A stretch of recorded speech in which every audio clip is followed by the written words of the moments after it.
Mesdames, messieurs, il, elle, José, Osé, Joséphine, bonsoir. 6 jeunes sur 10 de moins de 23 ans seraient atteints de téléphonophobie. Ce terme désigne les gens qui ont peur de répondre au téléphone. Et oui, la jeunesse dorée, surcouverte. Oh mon doudou, c'est le doudou à qui ça? C'est le doudou à sa maman. C'est le doudou à sa maman. Comme un ours en peluche pendant l'enfance, né avec un smartphone greffé dans la main, a peur de répondre au téléphone. Bring bring.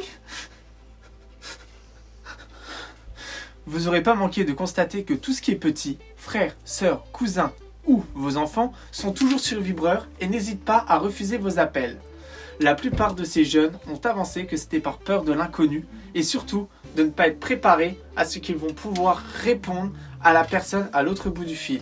Contrairement aux messages qui, eux, leur laissent le temps d'inventer n'importe quelle entourloupe pour l'entourage. Donc la jeunesse qui a tellement passé de temps à mettre leur vie en scène sur les réseaux sociaux se retrouve à vouloir mettre un petit appel en scène par peur d'écorner leur image. Je comprends mieux pourquoi les gens lisent des livres sur tablette.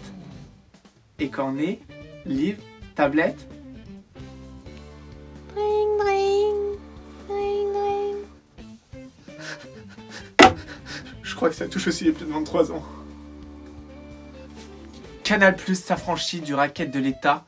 Pour ceux qui ne savent pas, Canal+ était diffusé sur la TNT contre la modique somme de 600 millions d'euros par an d'investissement dans des films imposés par le Centre national du cinéma.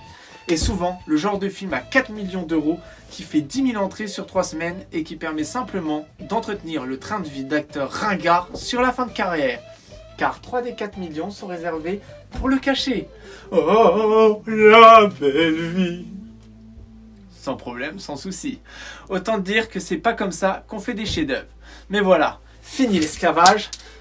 L'État était trop gourmand et demandait toujours plus de financement à la chaîne cryptée qui n'a pas digéré la suppression de son canal 8 plus tôt dans l'année.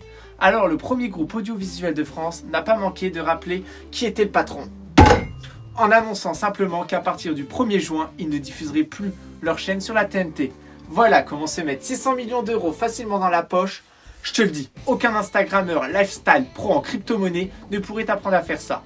Et sans manquer de rappeler que la France ne représentait que 1/3 du chiffre d'affaires de l'entreprise. Après la Ligue de football, c'est au tour du cinéma de s'effacher avec la chaîne précurseur du porno.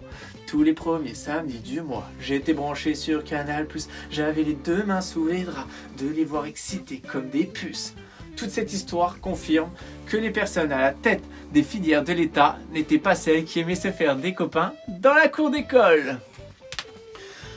Aïe aïe aïe, j'ai pas de millions à vous offrir, mais peut-être simplement quelques sourires le vendredi.